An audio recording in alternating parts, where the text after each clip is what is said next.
자, 안녕하세요, 여러분. 오늘 이 시간에는 전기적인 물성 더 연속해서 이야기를 하죠. 지난번에 전기적인 그 물성에 이야기하면서 도체를 이야기를 했었습니다. 조금 다시 한번 이야기를 하면 전기적으로 어떤 이 물체가 이제 특성을 분류를 할 때 전기적인 특성이 어떠냐에 따라서 도체라고 하는 컨덕터가 있고, 그 다음에 절연체라는 게 있었습니다. 이걸 유전체라고도 또 불러요. 유전체.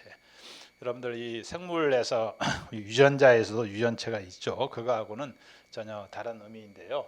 이건 조금 나중에 더 설명하죠. 그래서 쉽게 이야기하면 도체는 전류를 잘 통하게 하는 그런 물질을 도체, 그 다음에 전혀 흐르게 하지 않은 물질을 절연체, 이리 이야기를 했습니다. 혹은 유전체. 그 사이에 중간적인 성격을 띠는 것을 반도체라고 했어요. 그래서 그 전류를 얼마나 잘 흐르게 하느냐 하는 것을 도체에서 표시하는 물리적인 그 상수를 시그마라고 표시하기로 했습니다. 그래서 이 시그마는 전기 전도도다, 이리 이야기를 했어요. 전기를 얼마나 잘 통하게 하느냐. 그래서 도체인 경우는 이제 여러분들이 잘 알고 있는 뭐 구리, 금, 또 은, 뭐 알루미늄, 뭐 이런 것들이에요. 이런 것들은 이제 금속이라고도 부르죠. 그래서 이 금속 안에서는 전기를 이렇게 흐르게 하는 그런 역할을 하는 것이 자유전자라고 그랬습니다. 자유전자, 프리 일렉트론이라고 그랬어요. 그래서 이 프리 일렉트론, 이것은 이제 프리라는 말은 어디에 묶여 있지 않다, 이런 이야기인데, 어디에 묶여 있지 않냐면은 원자에 묶여 있지 않다, 이런 이야기예요.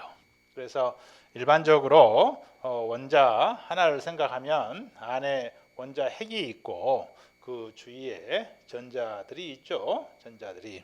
이제 전자가 몇 개 있느냐 하는 것은 이제 그 원소 원자 번호에 따라서 이제 결정이 되죠.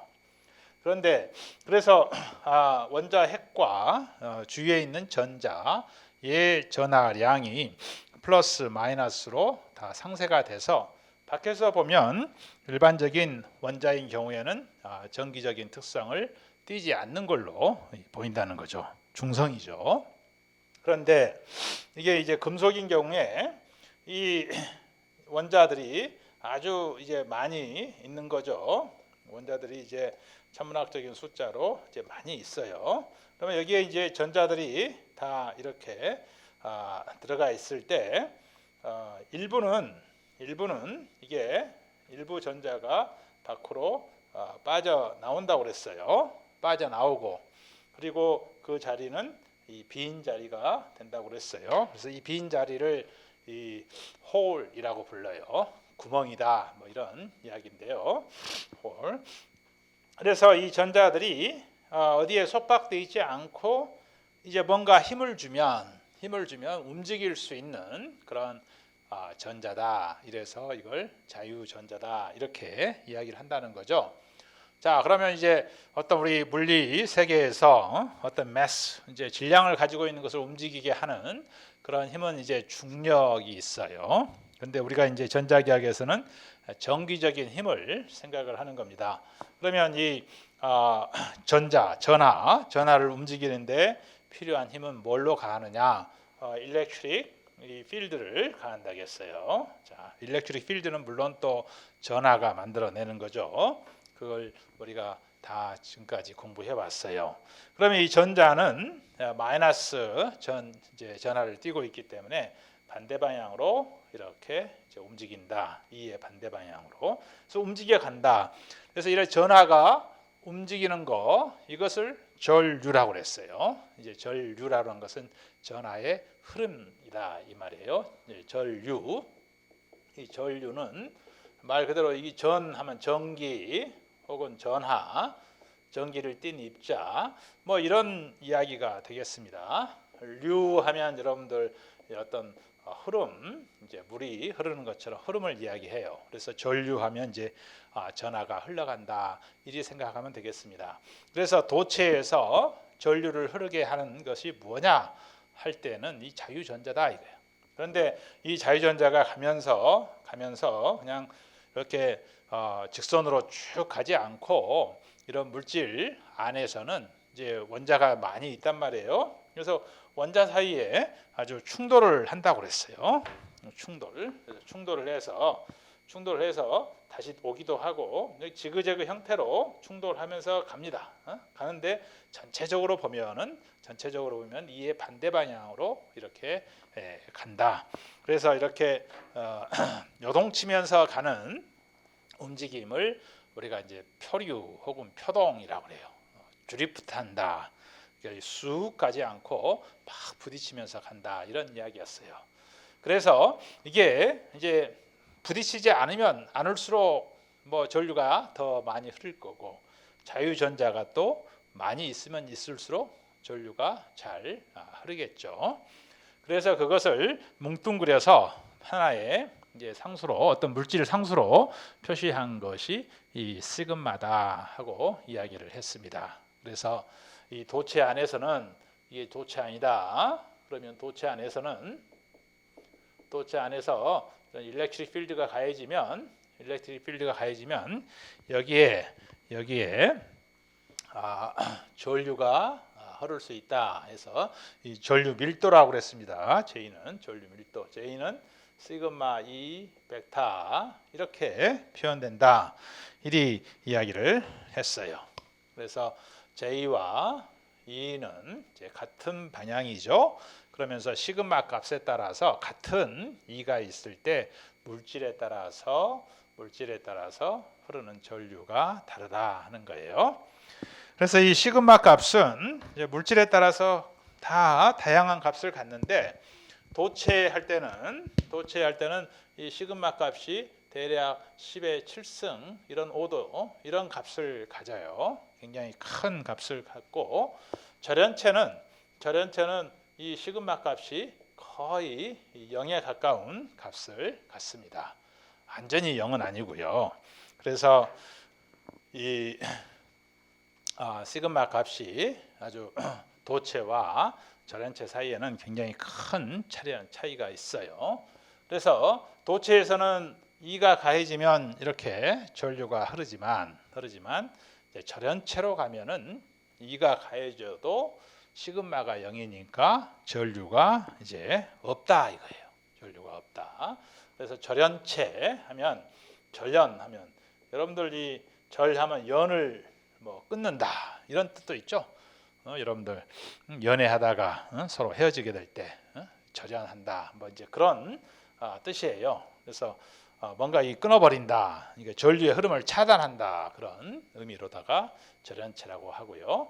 그 다음에 이것을 좀 더 유전체라고도 또 불러요. 유전체. 그래서 영어로는 이것을 다이일렉트릭이라고 합니다. 다이일렉트릭. 그래서 여기서 이제 전은 이제 전기예요. 전기. 유는 뭔가 유도한다 이런 뜻이에요. 유혹하다, 뭐 유도하다 할 때 그런 이제 유예요. 그러니까 이 유전체 하니까 뭔가 안에서 전기적인 현상이 유도가 되는 그런 뭐 물질이다 이런 이제 뜻으로다가 이걸 번역을 한 거예요. 자, 그러면 이 도체 안에서는 자, E가 있으면 이런 J 전류가 생길 수 있다 하는 이제 거였는데, 절연체 안에서는 그러면 어떤 현상이 생기겠느냐 하는 것을 오늘 생각을 해보려고 해요. 그래서 절연체에서는 일단 이 자유전자가 없어요. 자유전자가 그냥 없다고 생각하면 됩니다. 자, 그러면 원자 하나만 생각을 해보죠. 어떤 원자가 하나 있다. 그러면 그 원자 주위에 이 전자들이 있어요. 편의상 전자 2개만 그랬는데, 이게 이제 여러분들 물리 시간에 이제 뭐 양자역학에 대해서 약간 좀 이야기를 들었을 거예요. 이 전자가 실제로는 우리 태양 주위를 지구가 뱅글뱅글 돌고 있듯이 그런 이제 정해진 궤도로 돌지 않고 실제로는 확률적으로 표시가 돼서 전자 위치는 알 수가 없어요. 이제 불확정성의 원리에 의해서 어느 임의의 시간에 전자가 어디 있다 이렇게 특정할 수 없어요. 그렇지만 알 수 있는 것은 확률적으로 원자 핵 주위에서 이렇게 분포해 있다. 이런 이제 것을 확률적으로 알 뿐이에요. 그런데 그 분포가 이 원자 핵 주위에 대해서 뭡니까? 이 대칭적으로 돼 있다는 거예요. 대칭적으로 돼 있어서 이 플러스의 중심, 이제 공간상의 중심점하고 마이너스 전하의 중심점이 서로 같은 곳에 있다 이렇게 볼 수가 있어요. 그렇게 본다면은 좀 원자는 굉장히 작잖아요. 그래서 원자에서 조금 멀리 떨어져서 보면 이 플러스 전하와 마이너스 전하가 중심점이 같기 때문에 밖에서 보면은 플러스 마이너스가 같은 점에 있는 것으로 볼 수가 있고, 그래서 저것은 전하가 중성이다, 전기를 띠고 있지 않다 이렇게 생각을 할 수가 있어요. 이게 이제 자연스러운 상태인 거예요. 예. 그런데 여기에 이렇게 일렉트릭 필드를 가해 본다 하는 거예요. 여기에 이제 일렉트릭 필드가 가해지면 원자핵 플러스는 힘을 좀 받겠죠. 힘을 받아요. 그래서 이쪽으로 이동을 하려고 하는, 이와 같은 방향으로 이동하려고 하는 그런 힘을 느낄 거고, 전자는 반대로 반대 방향으로 이렇게 이동을 하려는 그런 힘을 느끼겠죠. 그래서 E가 0일 때는 이런 대칭적인 모양이지만, 자, E가 0이 이제 E가 있으면 플러스는 좀 이동을 하고 이제 좀 과장해서 그림을 그리면 마이너스는 이렇게 왼쪽으로 이동을 이렇게 하는 그런 이제 셈이 될 거다 하는 거예요. 마치 플러스와 이 원자 핵과 전자가 이 스프링으로 묶여 있는데 평상시에는 스프링에 딱 균형이 잡혀 있다가 이게 이제 일렉트릭 필드가 가해지면 스프링이 이렇게 늘어나는 꼴이죠. 뭐 중력에서도 마찬가지잖아요. 스프링이 가만히 이렇게 평형 상태를 이루고 있다가 중력이 가해지면 스프링이 예를 들어 중력에 의해서 늘어나는 것처럼 이 일렉트릭 필드가 가해지면 원자 핵도 아주 미세하지만 이런 위치 변동이 일어날 수가 있다 이런 거예요. 자, 이렇게 되면 이게 이제 무게 중심이 같지가 않죠. 플러스와 마이너스가. 그래서 등가적으로 이거 보면 원자 핵의 전하가 이 플러스 Q가 여기에 있고 전자의 이 마이너스 Q라는 전하가 이만큼 떨어져 있다. 약간의 D만큼. 이걸로 우리가 모델링을 할 수가 있어요. 좀 그림을 좀 더 그려보면 이렇게 R형 모양으로 이렇게 D만큼 떨어져 있는 데서 플러스 전하와 마이너스 전하가 마이너스 플러스 Q 마이너스 Q 이런 전하가 떨어져 있는 형태로다가 생긴다는 거죠. 예. 자, 그러면 이거 우리 이 전기장에서 배운 내용이죠. 플러스 전하와 마이너스 전하가 크기는 이제 같고 부호는 반대인 두 개의 전하가 이런 D라는 거리에 떨어져 있는 그런 그 구조를 뭐라고 그랬습니까? 다이폴 모멘트, 전기 쌍극자라고 그랬어요. 전기 쌍극자. 그래서 이 전기 쌍극자에서는 이런 그림을 그렸습니다. 편의상 이걸 지축으로 놓고 이렇게 해서 여기에 플러스 Q가 있고 마이너스 Q가 있으면 이 D만큼 이렇게 거리가 떨어져 있는 이런 이제 상황에 대해서 일렉트릭 필드가 어떻게 생기느냐 하는 것을 따져봤어요. 그랬더니 결론적으로 플러스 이 전하 하나만 점전하가 있을 때는 전기의 세기가 거리의 제곱에 반비례해서 줄어들었죠. 그런데 쌍극자인 경우는 더 빨리 줄어들어서 거리의 제곱이 아니고 거리의 3승에 반비례해서 더 빨리 사라지더라 하는 거였고, 그 다음에 이 이 두 개의 전하가 만드는 일렉트릭 필드 그림을 그려보면 이 일렉트릭 필드가 물론 플러스에서 마이너스로 가는 방향 뭐 이렇게 생기더라 하는 거예요. 나비 모양으로 이렇게 이런 일렉트릭 필드가 생기더라 하는 거죠. 이런 일렉트릭 필드가 나비 모양으로. 자, 밖에서는 이제 요 그림입니다. 요 그림은 행으로 됐었는데 지금 이런 상황은 밖에서 일렉트릭 필드를 밖에서 이렇게 걸었더니 가만히 중심점에 있었던 이 원자가 플러스 마이너스 이렇게 서로 좀 갈라져서 일렉트릭 다이폴 모멘트가 생긴다.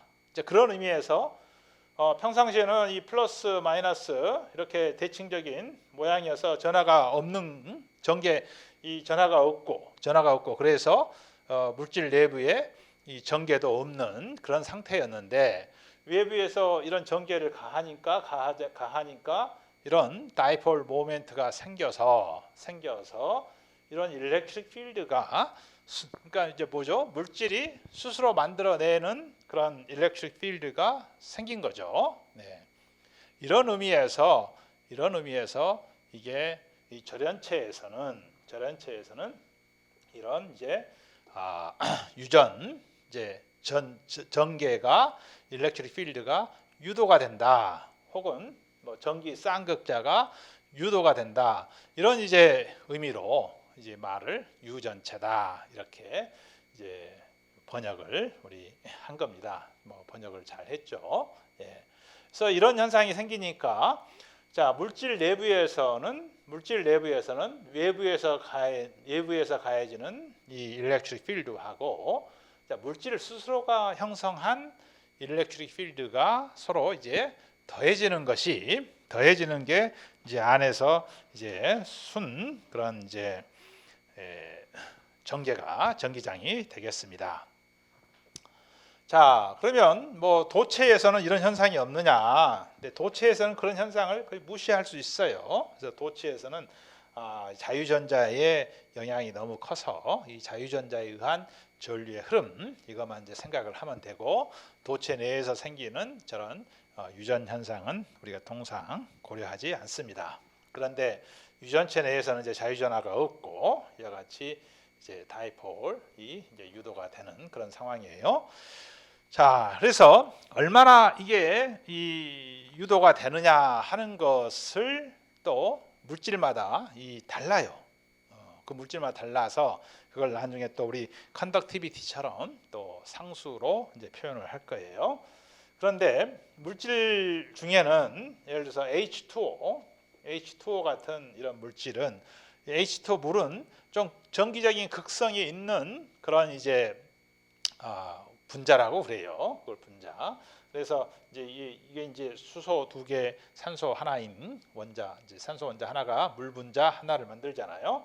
그런데 물 같은 경우는 산소 하나에 H가 이렇게 있어서 이 산소가 이 플러스 약간 성격을 띠고 산소는 마이너스, 수소는 플러스 성격을 띈다 하는 것을 아마 여러분들 대학교 1학년 때 일반 화학 시간에 이렇게 배웠을 겁니다. 만약에 물 분자가 이렇게 이 대칭적으로 생겼다면 OH 대칭적으로 생겼다면 아마 우리 살고 있는 세상이 많이 달라질 거예요. 물 분자가 이렇게 비대칭성으로 전기적인 특성을 갖고 있다는 게 굉장히 오묘한 거예요. 이것 때문에 물 분자의 전기적인 특성이 굉장히 달라지게 됩니다. 그래서 아마도 우리 생물체가 이제 물에 의존해서 살게 된 것도 아마 이 물 분자의 비대칭성에 의해서 생기지 않았을까 저는 그렇게 생각을 해봐요.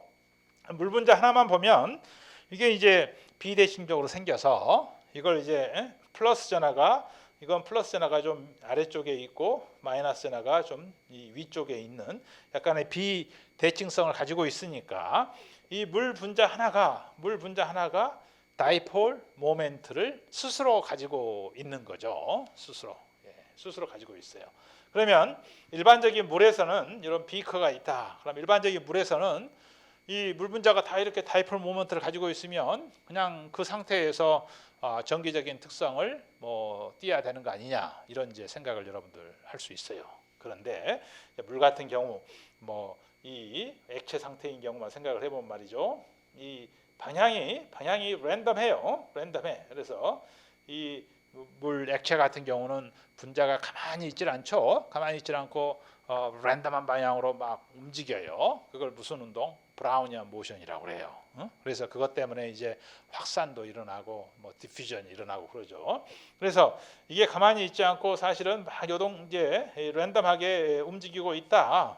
움직이고 있다. 그래서 이것도 전체적으로 이렇게 쳐다보면 방향이 랜덤 이제 무작위해서 이제 방향성이 없어서 전체적으로 보면은 서로 상쇄가 돼서 이 덩어리로 보면은 정기적인 특성이 없다, 이렇게 생각할 수 있어요. 그런데 이런 상황에서 또 마찬가지로 일렉트릭 필드를 가하면 어떻게 되겠느냐? 그럼 일렉트릭 필드를 가하게 되면 이 다이폴, 이게 이제 R형 모양인데 이것들이 아무래도 일렉트릭 필드 방향으로 뭔가 얼라인을 하려고 하겠죠. 예, 그래서 이 일렉트릭 필드를 가하면 옆에다 그릴까요? 옆에다. 예, 이게 일렉트릭 필드를 가하면 아무래도 이 플러스 마이너스 이런 방향을 띠게 된다. 이제 과장돼서 그림을 그린 겁니다. 예, 이런 형태가 이제 될 거다 이거예요. 예. 이런 형태가 되니까 전체적으로 보면은 플러스 쪽으로 이 물 분자의 플러스는 오른쪽으로 향하고 마이너스는 좀 왼쪽으로 향하게 돼서 다이폴 벡터가 우리 이제 P라는 벡터로, 우리 옛날에 P라는 벡터가 마이너스에서 플러스로 이 다이폴 모멘트 벡터 P라고 했죠.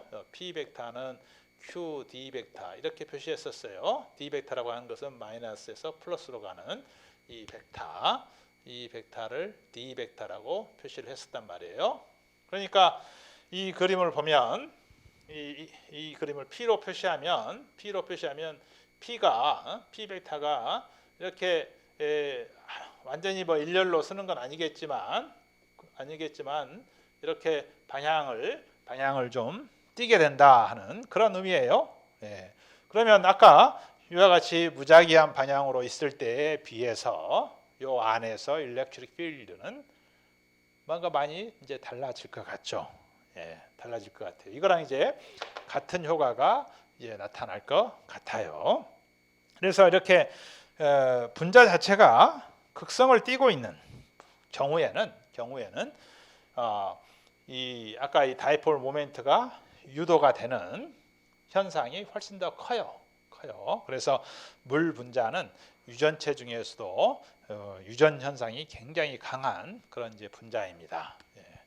그래서 물이 그런 또 재밌는, 정기적으로도 아주 재밌는 특성을 띠게 돼요.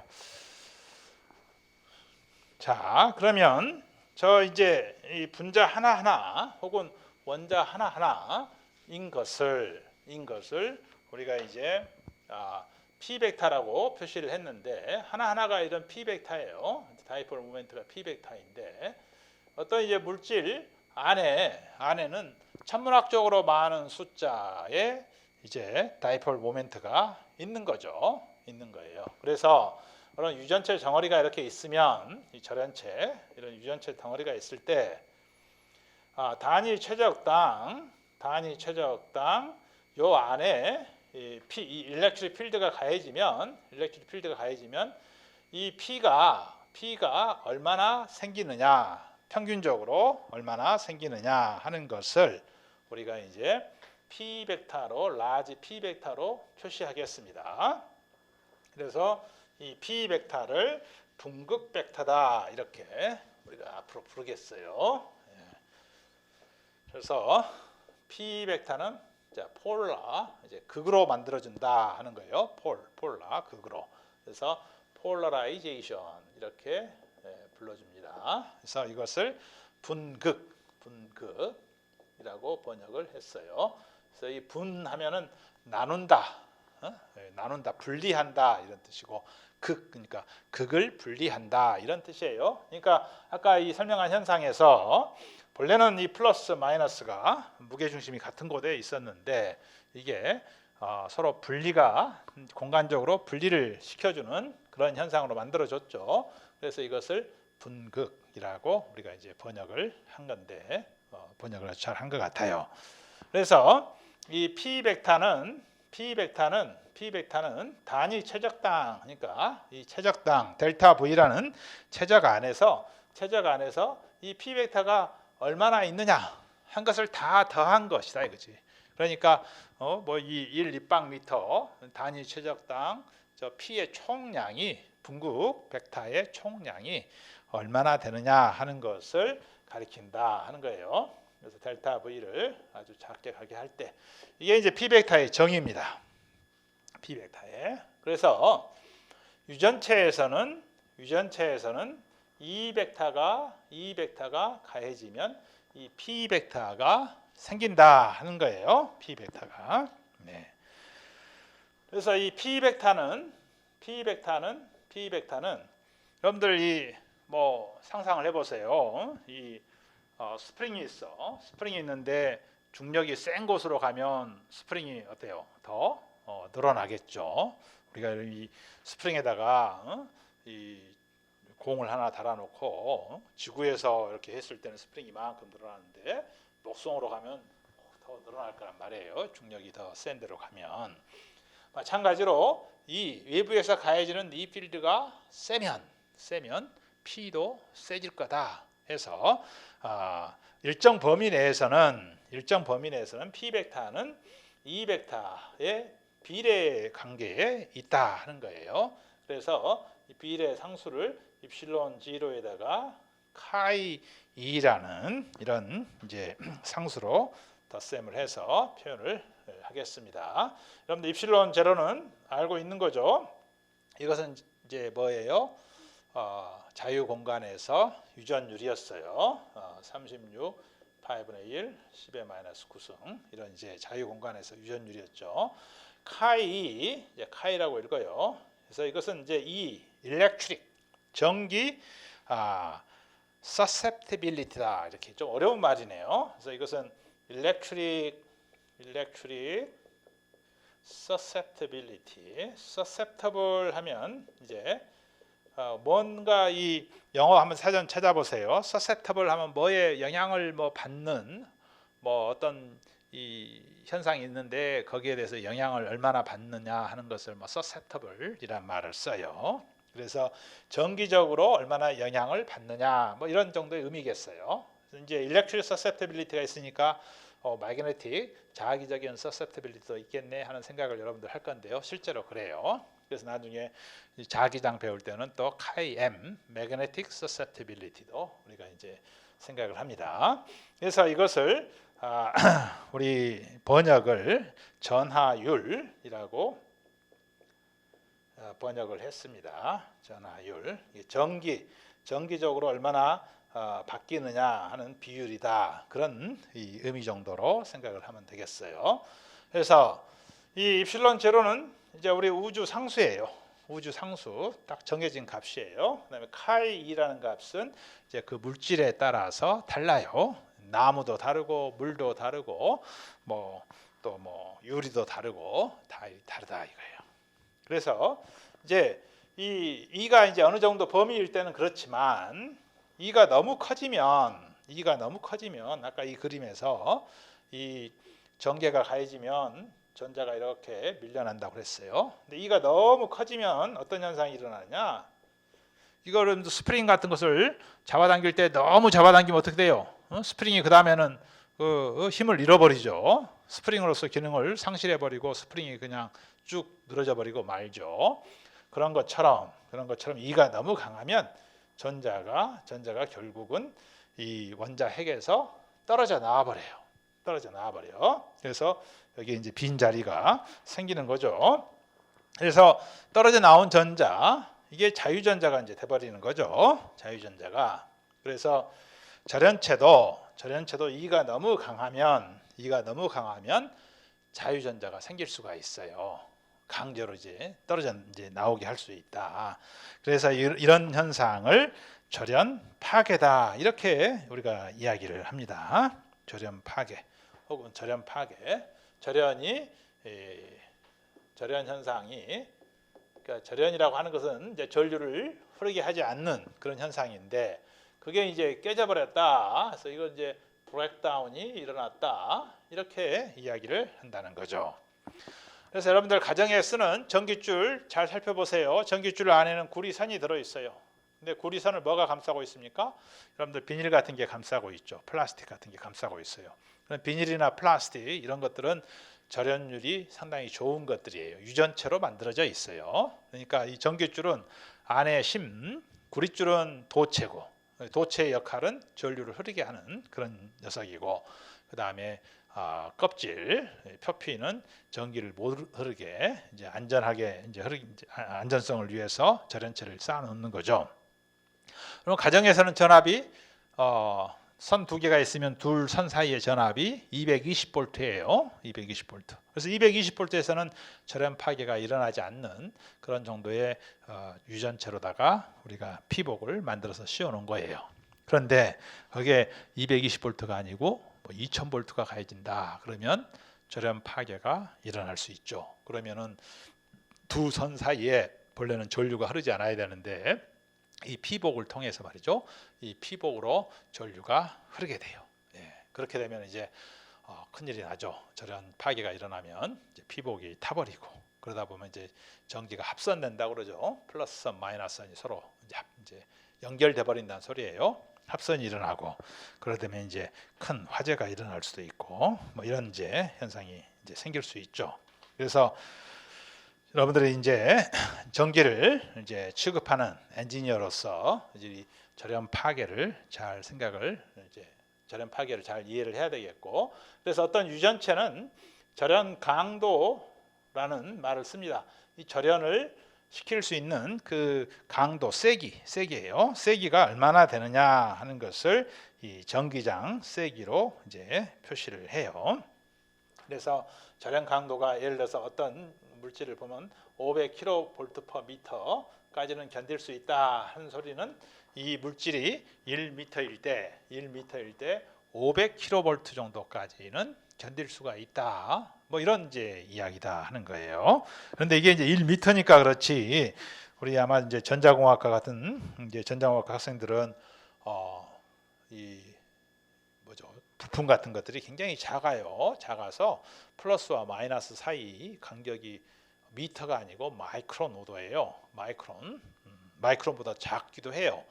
그 안에 수볼트만 걸어도 절연 파괴가 일어날 수 있어요. 왜냐하면 이제 거리가 굉장히 작기 때문에 이 작은 거리에 같은 전압을 걸어주면 그 사이에 전개는 이제 굉장히 커질 수 있단 말이죠.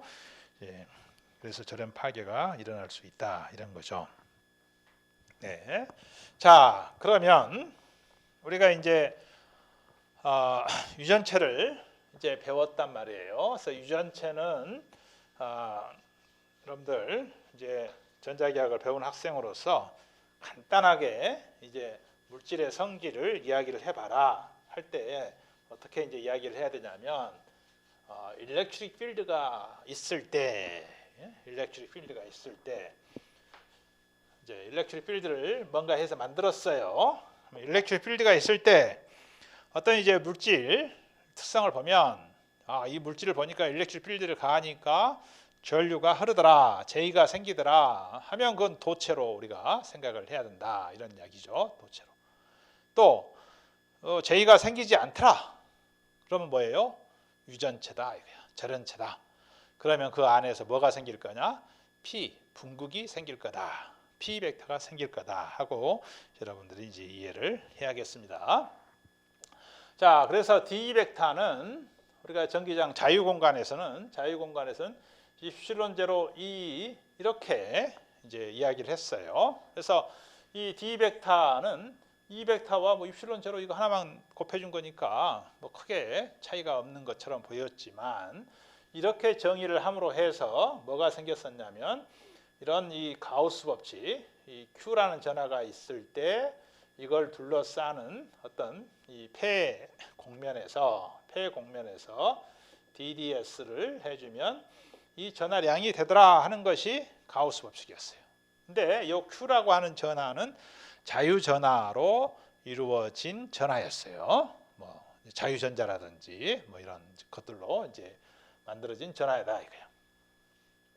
그러니까 이제 이런 자유 전하와 이 전하와 연결시켜주는 고리가 바로 이 D 벡터였어요. 그래서 이 벡터에다가 입실론 제로를 곱해주면 D 벡터는 뭐에 비례하느냐? 전하에 비례하는 그런 물리량이 됐다는 거예요. 그래서 가우스 법칙이라고 하는 것은 이 Q라는 전하에서 나오는 총 전송량을 이렇게 Q를 다 둘러싸 가지고 다 이렇게 카운트를 해보면 그게 이 D를 면적분한 거랑 같아지더라 하는 것이 이제 Q였단 말이에요. 가우스 법칙이었단 말이에요. 그런데 이건 이제 자유 공간이었는데 그러면 이제 물질 공간에서 유전체에서는 그러면 이게 어떻게 돼야겠느냐? 그러면 D 벡터는 입실론 제로 2에다가 D 벡터는 아까 이 물질 안에서 이제 폴라리제이션 분극이 생겼단 말이에요. 분극이. 그러면은 자유 전하 아까 이 가우스 법칙을 만족하게 하기 위해서는 뭔가 이제 수정이 돼야겠어요. 바뀌어야겠죠. 그래서 그게 어떻게 바뀌어야 되느냐? 이것을 P 벡터를 더한 꼴로 수정을 이제 해야 돼요. 그래서 이거에 관한 약간의 수학적인 증명 이런 것들이 이제 여러분들 전자기학 교재에는 좀 나와 있는데 여기서는 좀 생략을 하겠습니다. 그래서 그 결과만 놓고 보면은 이렇게 수정을 하면 되겠다 하는 거예요. 자, 이렇게 해 보면 아까 이제 P 벡터는 또 입실론 2 벡터에다가 카이 2에 입실론 G로 2 벡터 이렇게 됐으니까 이건 1 플러스 카이 2에 입실론 G로 2 벡터 이렇게 쓸 수가 있네요. 1 플러스 2. 그래서 1 플러스 카이를 입실론 R로 이렇게 우리가 앞으로 부르겠습니다. 그래서 입실론 R을 우리가 이제 뭐라고 부르냐면 비유전율 혹은 유전 상수 이렇게 이야기를 이제 부릅니다. 그래서 입실론 R은 유전 상수다. 유전 상수. 그래서 이건 다이일렉트릭 영어로도 여러분들 좀 알아둬야겠어요. 다이일렉트릭 컨스턴트다. 왜냐하면 영어로 왜 알아야 되냐면 여러분들이 이제 지금 전자기학 책에서 배우는 것들은 굉장히 기본적이고 개념적인 것을 다 이야기를 하는데 나중에 이제 실제로 전자기학 설계를 이제 한다 했을 때 여러 가지 이제 고급 시뮬레이션 툴을 사용을 해요. 근데 그 시뮬레이션 툴들이 대부분 다 영어로 돼 있어요. 그래서 이제 이런 이제 영어 단어에 익숙하지 않으면 그걸 쓸 수가 없습니다. 그래서 이 한글과 더불어서 이 영어 단어도 다 여러분들 암기를 하는 게 좋겠어요. 다이일렉트릭 컨스턴트다. 혹은 또 비유전율이다. 이렇게도 또 이야기를 합니다. 그래서 같이 쓰고 있어요. 비유전율. 그래서 여기서 비유전율하면 비라고 하는 것은 비유를 할 때 비예요. 뭐 아니다는 게 아니고 비유를 나타내요. 그래서 어려워요. 한글로 표시하니까 오히려 영어로 하면 더 쉬워요. 그래서 이건 relative permittivity다. 이렇게 이야기합니다. permittivity.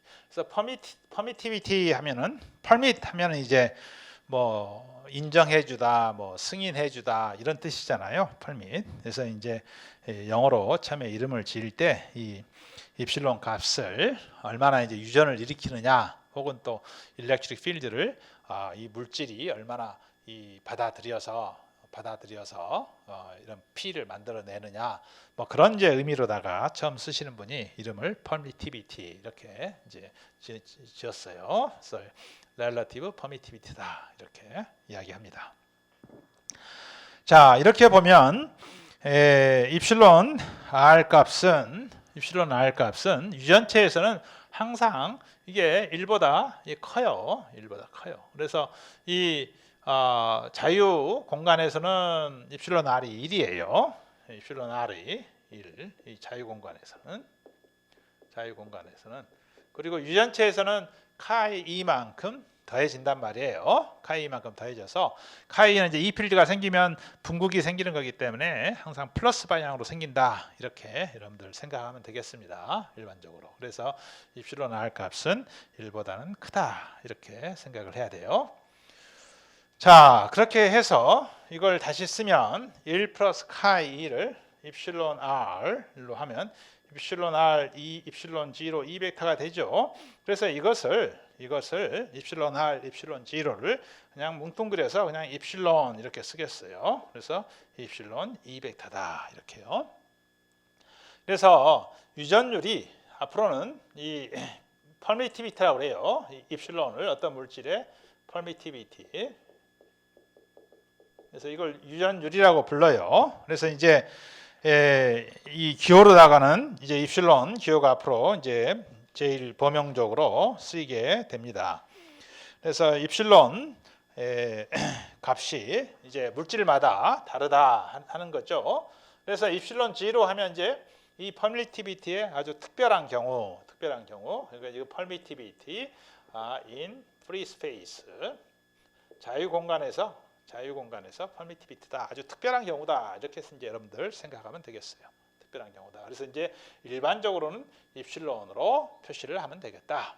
그래서 유전체에서는 자, 우리 자유 공간에서는 D 벡터는 입실론 G로 2벡터 이렇게 했는데 이제는 그냥 이제 어떤 물질이 있으면 그 물질 안에서 D 벡터는 이렇게 이제 쓰겠다 이거예요. D 벡터는 입실론 2벡터다 이렇게요. 입실론 2벡터다. 이렇게 그냥 쓰면 지금까지 배운 그런 내용이 지금까지 우리가 이제 가우스 법칙도 배우고 일렉트릭 필드도 뭐 다 계산하고 했어요. 이제 자유 공간에서 계산을 했는데 유전체 안에서도 똑같이 적용하면 된다 이거예요. 똑같이 적용하되 자유 공간에서는 입실론 제로였는데 이제는 입실론 이걸로 넣어주면 되겠다. 이런 차이만 있는 거예요. 그래서 여기까지 여러분들이 이해를 하면 앞으로 전자기학을 배우는 데 있어서 큰 어려움이 없을 거로 생각을 합니다. 그래서 유전율의 그 이해가 여러분들 교재에 이 어펜딕스 이 부록에 좀 나와 있는데요. 그 상수값들을 보면 한번 몇 가지 예를 들어보겠습니다. 공기 같은 경우는 공기 유전율이 말이죠. 한번 자, 공기도 이제 얼마나 공기 안에 뭐 수분이 차 있느냐 하는 거에 따라 다르겠어요. 공기 같은 경우에 입실론 R은 거의 1이다 이거예요. 그냥 자유 공간하고 큰 차이가 없더라 하는 거예요. 그런데 유전 강도는 3 곱하기 10의 6승미터다 하는 거예요. 그래서 이제 유전 강도 혹은 절연 강도라는 말을 씁니다. 절연 강도는 3 곱하기 10의 6승 볼트 퍼 미터다. 그러니까 1m면 이 정도 거리죠. 이 정도 거리에 3 곱하기 10의 6승 3메가볼트죠. 어마어마한 볼트죠. 3메가볼트 정도 되면은 이 공기 중에 자유전자가 없었는데 자유전자가 생겨서 교류가 흘러버린다. 즉 번개가 생기는 거예요. 번개가. 그래서 이제 우리 구름 띄었을 때 저 구름이 1km 위에 있을 때 이렇게 번개가 치잖아요. 그러니까 저 구름하고 이 땅 사이에 1km인데 번개가 친다는 소리는 여기다가 3 곱하기 10의 9승 볼트 정도 이렇게 거대한 전압이 걸릴 수 있다 이런 이야기죠. 그때 이제 절연 파괴가 일어나는 거죠. 그 다음에 공기가 그렇고요. 하나 예를 들어보면 여러분들 이제 전자공학 학생 같은 경우에 뭐 실험할 때 이제 나중에 보면 콘덴서 혹은 캐패시터 이런 걸 써요. 그럴 때 이제 물질들인데 예를 들어서 글래스, 유리, 우리 일상생활 유리 많잖아요. 예, 유리 같은 경우에는 입실론 R 값이 얼마냐면 5 곱하기 5에서 10 정도 된다. 그렇게 큰 값이 아니죠. 5에서 10 정도. 그리고 절연 강도는 공기보다는 더 높을 것 같죠. 그래서 얼마냐 하면 한 10배 정도 높더라 해서 35 곱하기 10의 6승 볼트 퍼 미터다. 이런 정도 되는 거예요. 그래서 보통의 이 유전체인 경우에 비유전율은 대략 10 이하예요. 10 이하. 예, 그래서 마이카 여러분들 나중에 실험할 때 이 마이카 캐패시터라는 걸 많이 씁니다. 그래서 마이카 같은 경우는 유전율이 6 정도 됩니다. 6 정도. 그런데 이제 물 같은 경우에 물은 이제 이 소금이 좀 녹아 있는 그런 이제 뭐 바닷물 같은 경우는 짜잖아요. 소금이 녹아 있으면 그 안에 이제 소금 이온 때문에 전기적인 특성이 많이 달라집니다. 그런데 distilled water 중류수인 경우 이제 중류수인 순수 물이죠. 중류수인 경우는 입실론 R 값이 대략 한 80 정도 돼요. 80. 그래서 보면 다른 이런 물질에 비해서 훨씬 크죠. 훨씬 커요. 그래서 물이 이렇게 큰 이유는 아까 물 분자가 이렇게 비대칭적으로 생겨서 그 스스로가 다이폴 모멘트를 좀 가지고 있기 때문에 즉 물 분자가 전기적인 극성을 가지고 있기 때문에 이 입실론 R 값이 이렇게 크다 하는 겁니다. 그래서 여러분들 이런 것들을 한번 보시고요. 그 다음에 또 값을 이제 도체인 경우도 한번 보죠. 이제 컨덕티비티로 표시를 한다고 그랬죠. 도체는. 그래서 도체인 경우에 컨덕티비티를 보면 제일 전기를 이제 잘 통하는 녀석이 이제 실버, 은이에요. 실버. 그래서 실버인 경우에는 얼마냐면 6.1 곱하기 10의 7승 10의 7승 오도네요. 실버 10의 7승 오도. 그 다음에 많이 쓰는 게 이제 커퍼죠. 커퍼 구리. 구리인 경우에는 5.8 정도 돼요. 그래서 은보다는 조금 작죠. 그 다음에 뭐 골드. 골드도 비슷한 값을 가지고 있습니다. 이건 4.1 곱하기 10의 7승. 이런 이제 10의 7승 오더예요. 보통 우리가 도체로 쓰는 것들은. 반면에 절연체인 경우는 어떻게 되느냐? 종이, 여러분들 우리 일상생활에서 많이 쓰는 종이죠. 종이 같은 경우에는 종이 종류에 따라 다르겠지만 10의 마이너스 11승 오도입니다. 10의 마이너스 11승. 10의 마이너스 11승 오도고, 그 다음에 전기를 정말 통하지 않는 그런 이제 물질, 예를 들어서 이제 고무 같은 거 안 통하죠. 고무, 러버. 고무 같은 것은 10의 마이너스 15승, 10의 마이너스 15승. 여러분들 이 어마어마한 차이예요. 사실은 이 도체하고 러버하고 이 사이를 보세요. 비율로 보면 10의 마이너스 15승에 10의 7승이니까 몇 배 차이가 나요? 10의 22승 배가 차이가 나요. 10의 22승. 이게 이 물리적인 어떤 그 특성을 나타내는 값에서 저렇게 다이내믹 레인지라고 그러죠. 그 비율 차이가 제일 큰 게 이런 전기 컨덕티비티 차이예요.